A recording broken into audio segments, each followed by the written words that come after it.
Olá pessoal do Professora Investidora, tudo bem com vocês? Eu me chamo Erika Albuquerque, já vou estar convidando todo mundo para estar se inscrevendo no meu canal, ativando o sininho da notificação para receber muito conteúdo legal sobre macroeconomia e investimentos.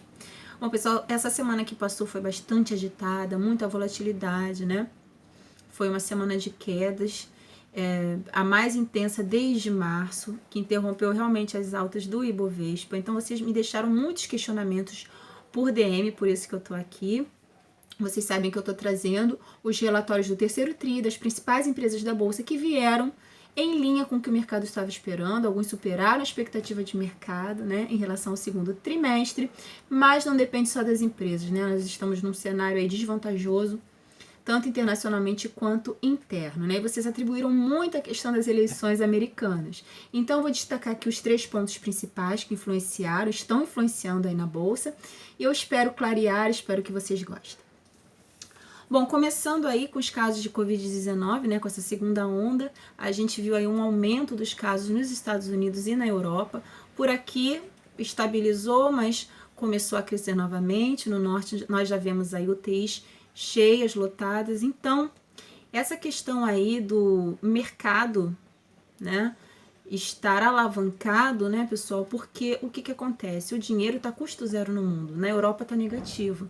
E aqui trazendo para a nossa realidade, a nossa taxa básica de juros da economia, a taxa Selic, está na sua mínima histórica, em 2%, e as pessoas elas buscam o quê? Se alavancar. Isso incentiva as pessoas a se alavancarem, né, a buscarem ativos de risco para melhorar os seus ganhos, a sua rentabilidade.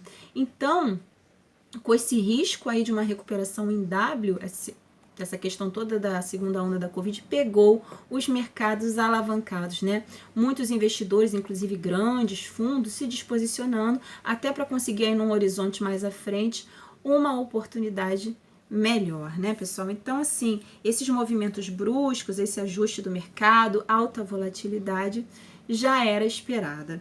E na segunda-feira, eu acredito que tenha sido mais abatido por conta dessa questão, o Ibovespa caiu com força, tá? Chegando aí a uma queda de 3,14%, batendo os 96.477 pontos, tá? Foi uma queda bem acentuada realmente.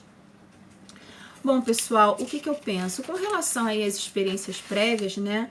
Na verdade, a gente já veio de uma primeira onda, então eu acredito que as questões aí consigam ser controladas, né?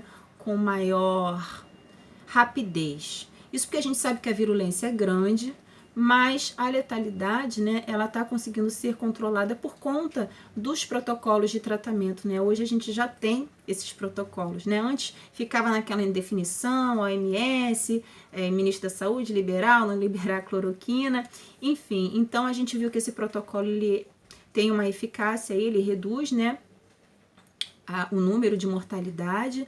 E que bom, né, que seja assim. E nós também temos aí um cenário, um horizonte de vacinas, né? Eu acredito que esteja mais próximo de terminar do que antes. Bom, eu assim espero. Segundo ponto, pessoal, as eleições americanas, tá? Eu vou tentar ser bem breve com relação a isso. Olha, eu acho que o X da questão, né, como eu já ouvi, inclusive, muitos especialistas falando, tá? Já li muita coisa sobre isso, inclusive tem um relatório muito bacana da Levante que eu vou deixar na descrição desse vídeo, é totalmente gratuito, é só vocês clicarem no link, preencherem lá e partirem para o abraço, que é o seguinte, se definir Biden ou Trump, ok, né? Se definir logo. É lógico que, se ganhar o Biden, que não é o candidato da situação, talvez tenha uma volatilidade um pouco maior no curto prazo, né? Até porque a gente não sabe como é que vai ficar essa questão dos estímulos, né, econômicos, no caso se o Biden ganhar, porque o Trump vai ficar até o final do ano, né, como presidente. Então, só que assim, existe uma questão ali que, se ocorrer, vai ser muito ruim para os mercados, que é a judicialização. Né? Existem 2 estados ali que são derradeiros, né? Que existem votos ali por correio, que é no estado do Arizona e da Flórida. Então, se essa contagem de votos, por exemplo, tiver uma vantagem significativa, digamos, do Biden em relação ao Trump, ok. Mas se for bem acirrado, se essa diferença não for muito grande, muitos especialistas acreditam aí que o Trump vai apelar realmente, pedir aí um VAR em relação a essa contagem, etc. Então, isso pode se prolongar, né? Lembrando que as eleições ocorrerão dia 3/11, depois do nosso feriado, na terça-feira. E lá a apuração é um pouquinho maior, né? Os resultados saem na quarta-feira, né? Então, se isso não se prolongar, pessoal, vai ser melhor para todo mundo, tá? Bom, e o índice que reflete aí essa aversão ao risco, né? É o VIX, tá, pessoal? E o VIX bateu mais de 30. Então, alerta máximo aí, né? Muitas pessoas achando que é uma oportunidade, então eu vou colocar toda a minha reserva de oportunidades. Pessoas querendo colocar sua reserva de emergência. Pessoal, reserva de emergência não é para isso, tá? Para um eventual ficou desempregado, teve algum problema de doença em família, etc., né? Você poder contar com aquele dinheiro. Imagina ficar em tempos de crise sem reserva de emergência. Então, mesmo com relação à reserva de oportunidade, tá, pessoal? Os especialistas, economistas indicam que os aportes sejam feitos de maneira fracionada, que a gente não sabe, né? Como é que vai ficar, o futuro é incerto. E até não fazer nada também é uma estratégia, tá, pessoal? Então, fiquem muito ligados aí com relação a isso, porque tá tudo muito quente. Terceiro ponto é o cenário interno, tá? Nosso cenário interno brasileiro. O Brasil, ele é um país alavancado, endividado. Isso não é de hoje, não é desse governo, tá, pessoal? Então, assim, a gente tem 100% de dívida PIB, né? Então, assim, tudo que acontece lá fora, nos Estados Unidos, na Europa, impacta, China, impacta bastante a gente. Né? A nossa moeda aí é um beta positivo, a gente viu que ali na crise, em alguns momentos ela foi a moeda emergente que performou pior.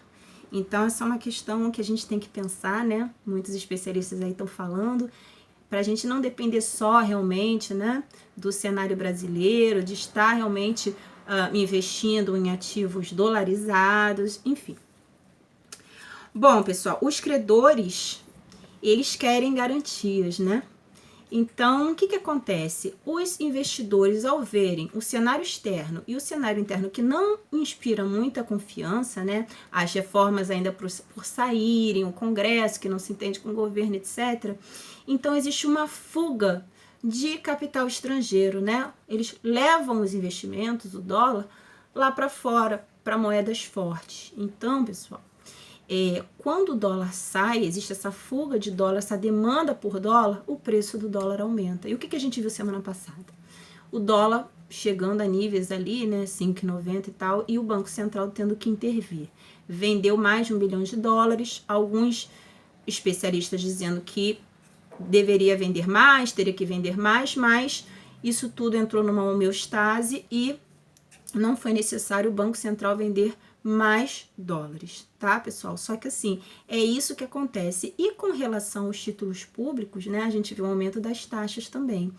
E a curva de juros longo, né, aqueles títulos de longo prazo do Tesouro Direto, eles acabam tendo que dar um prêmio de risco maior, né? Porque são investimentos ali com um tempo maior, com vencimento mais longo. Então, com todas essas incertezas, eles precisam dar realmente um prêmio maior, tá? Para que haja um investimento, né? Para que os investidores, inclusive lá de fora, procurem por esses títulos.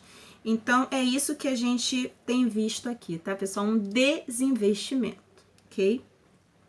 Bom, tem decisões aqui paradas na Comissão Mista de Orçamento, tá? Que estão impactando bastante aqui o nosso cenário político e econômico. Bom, um pacto federativo que é fundamental para o teto dos gastos, né? E a lei de diretrizes orçamentárias também, tá, pessoal? Que precisa ser definida o quanto antes. Bom, já pontuei a questão aqui do dólar, né? Então, o que os especialistas eles estão indicando para nós investidores? Vamos lá? Ter muitos ativos indexados ao dólar ou investir lá fora. Investir em empresas defensivas, empresas dolarizadas. Vou dar exemplo aqui de algumas, tá? VEG, Suzano, por exemplo. Empresas que têm a sua receita em dólar. Muito bem. Investir em empresas resilientes, empresas que tenham margem, tenham caixa, né, que aguentem essa crise. Eles não indicam investir em empresas de segunda linha, né, que possam sofrer mais ou vir a quebrar num momento ali de crise, assim como vem se arrastando, né, nesse momento adverso, tá, pessoal? Bom, o Copom na quarta-feira passada manteve, né, é bom destacar aqui, a Selic em 2%, né, eu não sei se é muito sustentável, mas de qualquer forma, né, muitos de vocês colocaram mensagens para mim dizendo que o setor imobiliário ele tende a se beneficiar. Pessoal, num curto prazo sim, mas a gente tem que pensar o seguinte, tá? As questões fiscais, elas se estabilizando, isso vai ser muito melhor para o setor imobiliário e como um todo, né? Eu até escrevi aqui um textinho que eu vou ler para vocês, tá? Porque a gente tem que pensar que esses financiamentos imobiliários, né, eles são muitas vezes para o longo prazo, tá, pessoal? Então, assim, com essas questões fiscais todas, essas incertezas, fica mais complicado. Muitas pessoas que principalmente investem, né, às vezes não é nem para morar, mas é para investir realmente, para colocar para alugar, eles ficam muito temerosos, porque as pessoas elas perdem poder de compra, né, com esse cenário econômico tão ruim. Então, a Selic baixa, ela incentiva que as pessoas comprem imóveis.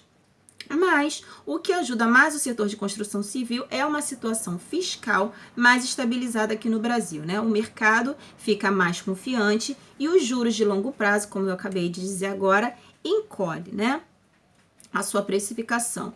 Porque quando você faz um financiamento imobiliário, esse financiamento ele tende a ser de longo prazo, tá? Então essas questões fiscais elas precisam ser ajustadas de verdade, né? Reduzir gastos públicos e assim vai. Bom, pessoal, falar para vocês aqui, né? A semana que vem ela deve continuar sendo bastante agitada. E o que a gente viu aí na sexta-feira, né? Antes de um feriado, né? Final de semana aí prolongado, as pessoas não gostam, muitos investidores não gostam de dormir posicionados, tá? Então, eles acabam realmente vendendo as suas posições e tal, acaba sendo o dia mais volátil realmente. E aí, com todo esse cenário, ajudou mais ainda, né? E aí, nós tivemos uma queda de 2,72% e o Ibovespa bateu 93.552 pontos, tá? Voltando para uma área de suporte na faixa dos 93.200 a 93.600. Vamos ver se a bolsa ela respeita esse patamar, né, pessoal? Ou se haverá mais estresse aí do mercado e aí ela pode romper esse patamar aí dos 93.200 e chegar a um patamar de 90 mil pontos, tá? Isso é possível. Bom, só 3 ações fecharam em alta: Vivo, o Instituto IRB e a Rumo, tá? E do lado negativo nós tivemos B2W, aí o setor de varejo caindo bastante, tá? 9% foi a queda da B2W, mesmo com um bom relatório do TRI. Hering 6,8%, Via Varejo quase 6%, Lojas Americanas caindo também 6%, e as ações da Gol caindo 5,5%. O mercado ele está bastante irracional, principalmente com relação às varejistas, né? E nesses momentos tem investidor que realmente ele quer ficar mais líquido e buscar por oportunidades mais à frente, né? O que acaba causando aí maior volatilidade, pessoal. Então, assim, eu acredito que para essa semana a gente ainda vai ter bastante vol, sem dúvidas. Mas vamos manter a calma, pensamento para o longo prazo. E eu espero que vocês tenham gostado. Qualquer dúvida ou ponto que vocês queiram aí levantar, deixem nos comentários. Um grande beijo e até o próximo.